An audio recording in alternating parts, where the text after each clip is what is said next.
Hello everyone, welcome back to Music Appreciation. Today we're going to talk about expanding our musical tastes. And we're also going to learn how to compare different kinds of music. We're also going to talk about jazz, classical music, homophony, concerto, and solo. And our central question for today is, how do we develop our taste in music, and how do we compare musics of different styles? First off, expanding our musical tastes. So yesterday we talked about whatever we like in music, whatever our personal taste is in music, that's fine. And different music serves different purposes, moods, and whatever you need at the time.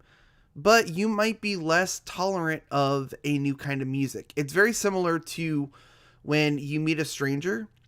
You're not necessarily going to just immediately be their best friend.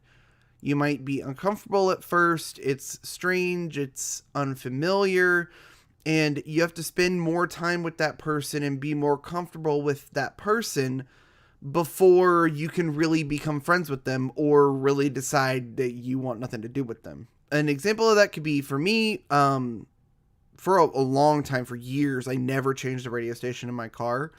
But then one day, the station that I listened to was sold to a different company, and they changed what music was being played. So all of a sudden, I had to find a different radio station to listen to, and there weren't really any that I could find that really had the kind of music that I wanted for a while. And in that time, I had to listen to different radio stations. I had to listen to different kinds of music. And over that time, I actually started listening to more pop music stations than I ever did before. And that process that I was just talking about, where, like, if it's a person, you have to get to know them a little better, you have to spend time around them. I was listening to pop music more than I ever had before. And I was listening and I was getting used to it, and I was able to understand different things about pop music. And now I don't hate pop music like I used to, because I'm more familiar with it and I can understand what I do or don't like about it. And this is because different musics have different characteristics, they have different styles associated with them, they have different subject matters possibly. So no two kinds of music are exactly the same. That's why we don't always immediately take to a new kind of music. We have to kind of warm up to it before we're really invested in listening to whatever it is we're listening to. Different styles, aspects, and quality of music are sometimes best understood when comparing it to others. So, like, for example, if you're trying to learn how to recognize different models of cars, you can learn how to distinguish between different things about the cars. So, for example, this car has this kind of a grille, but this car has a different style of it. Or this car has this kind of a shape to it, and this other car has a different kind of shape to it.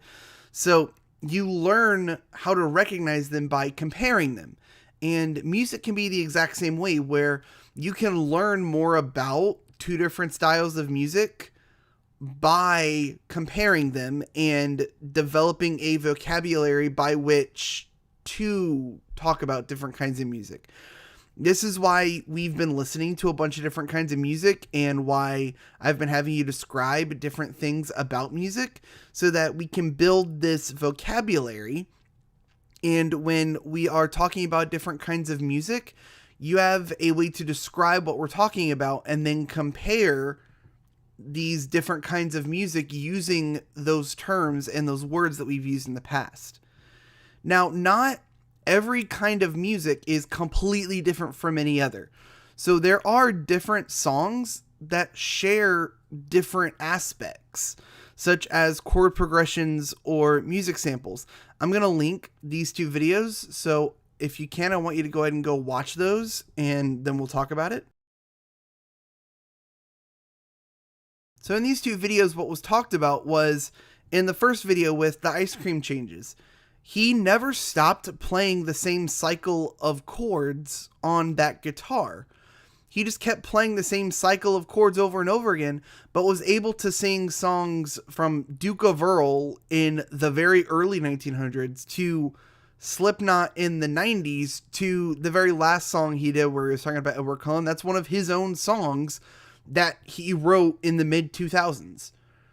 So all of these different kinds of music spanning nearly a century all have that same cycle of chords in the background.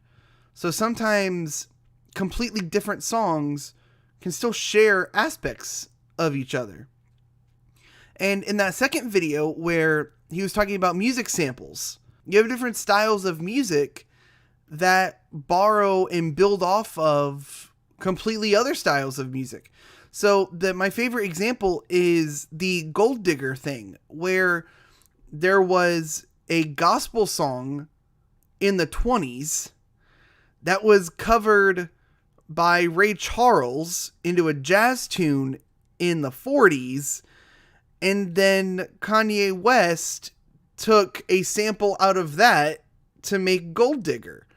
So, as he talked about in the video, we have a direct line musically from a gospel group singing "It Must Be Jesus" to Kanye West's Gold Digger. So just because different styles of music are very different from each other doesn't mean that they have nothing in common. It doesn't mean that music doesn't have things in common, just like they have things that are different from each other. We're going to talk about jazz and classical music. So like I said before, a really good way to talk about two different styles of music is to compare them.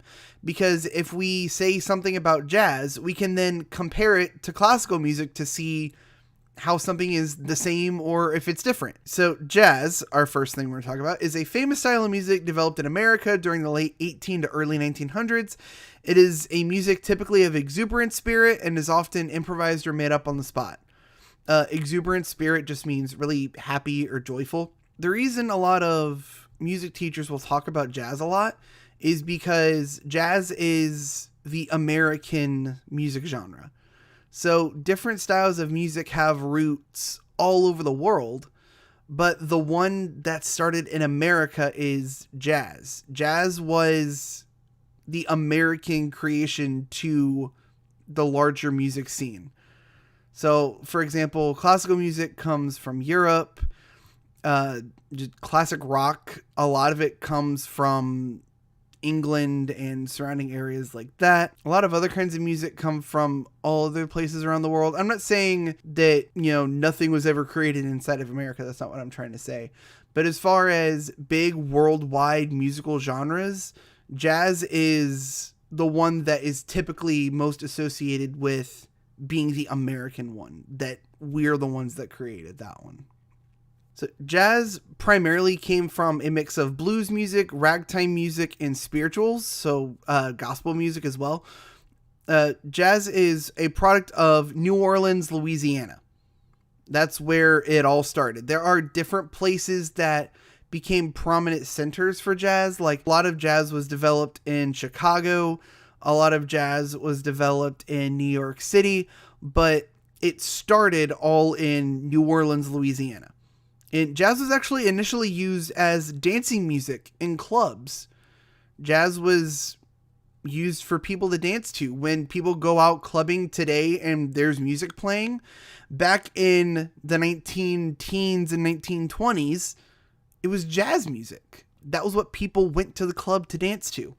And there are so many prominent figures in jazz that I can never name all of them, but some examples that I have here are Louis Armstrong, Duke Ellington, Count Basie, John Coltrane, and like I said, the list just goes on and on. There are so many people that were so important and did so many things in jazz that I can't even begin to name all of them. Flipping to the other side of the coin now, classical music refers to the European music of the classical time period of music.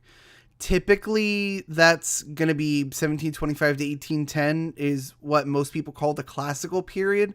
But for our purposes, we're not going to be really strict with those dates when we talk about classical music. Prominent figures include Wolfgang Mozart, Ludwig van Beethoven, Joseph Haydn. A lot of symphonies and orchestra stuff is going to be classified inside of classical music.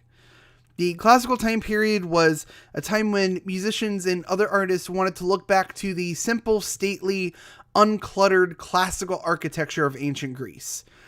Because going up to classical music, people thought that music was getting really cluttered, and they thought that there were so many things going on at one time that it made the music indecipherable, and they really wanted to just get music back to being simple and understandable and just not very complicated as far as listening to it and understanding it.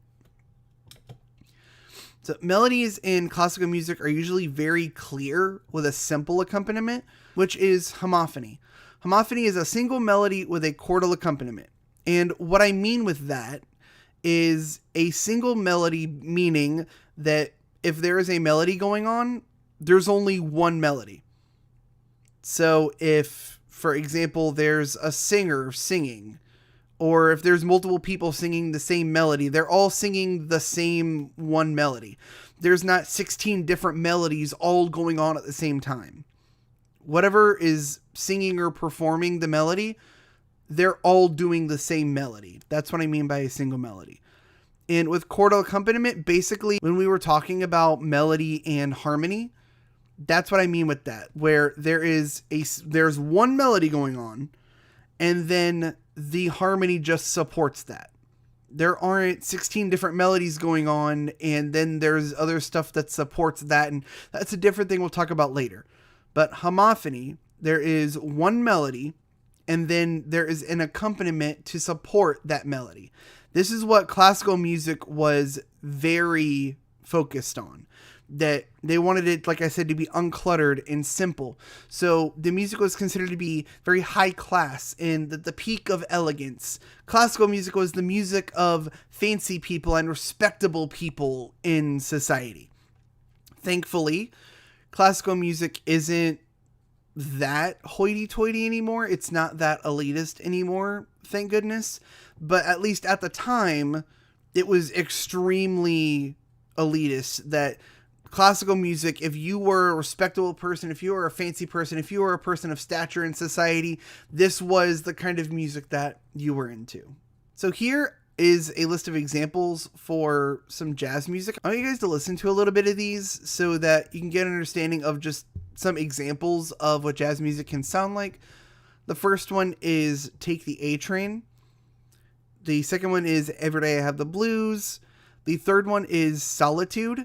And I threw that one in there because while the definition for jazz talked about a lot of them being really exuberant and joyful and happy, that's not always the case. As with any genre, there is variety. So Solitude is an example of jazz, but it's a lot more low key. It's a lot more toned down. It's a lot more quiet and soft and slow, so that you can have an example of something that isn't just like really fast and joyful and upbeat all the time. And the fourth one is Blue Train. I want you guys to listen to a little bit of these so you can kind of get in a headspace of the general idea of what jazz sounds like. Next, we're going to talk about showing off instruments. So classical music and jazz music both have ways of showing off the instruments that are in there. So classical music has the concerto. A concerto is a composition usually written in 3 lengthy sections that are called movements, featuring the interplay between one or more soloists and an orchestra or ensemble group. Concertos show off the instrument and a soloist's skill in classical music. So basically what a concerto does is it gives a musician the opportunity to show off their instrument. And not only does it show off their skill on the instrument, it shows off what that instrument could sound like.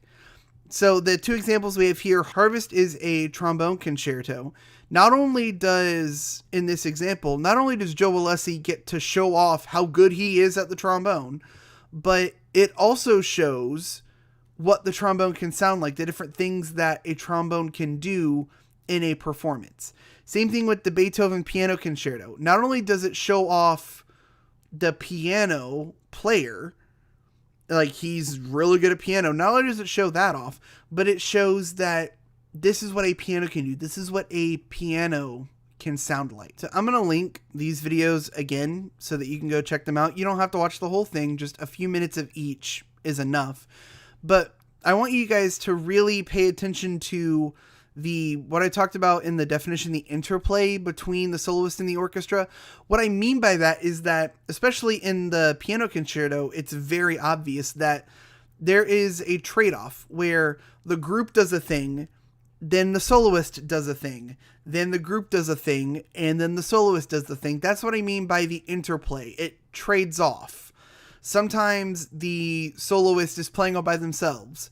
Sometimes the group is playing without the soloist. Sometimes they're playing at the same time. There are different ways that the group and the soloist interact with each other in a concerto. And that's what I want you to see, what I mean by the interplay between one or more soloists and the orchestra. So go ahead and go watch those videos. Like I said, just a couple of minutes of both is enough to get the idea of what I'm talking about here. So going now to jazz, jazz has the solo for showing off musical instruments. It's not as formal as the concerto, because jazz in general as a genre is a lot more laid back than classical music is. So jazz doesn't have these very strict, you do a thing, and it kind of trades off. But jazz just has a solo where they get to a certain part of the song, and sometimes they'll be like, hey, you do a solo now.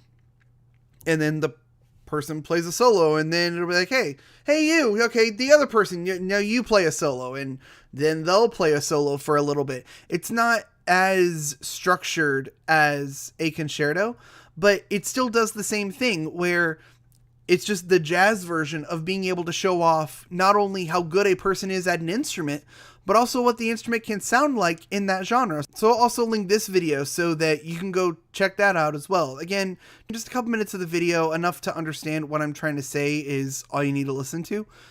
But jazz has the solo for showing off an instrument, and the classical music has the concerto. Also, while you're going through this video, you can see how they are both showing off instruments, but what elements are the same and what's different? Because Charlie Parker and Miles Davis are playing two different instruments here. They're doing two different things on their instruments. So they're playing with a different style. The instruments have a different timbre. They're playing at maybe different tempos. Maybe they have a different mood to their solo. I want you to think about these terms that we've talked about in the past while you're listening to this and see how they differ from each other, even though they're both in the same jazz song playing a solo. So wrapping up, what we have learned today, we talked about expanding your musical tastes.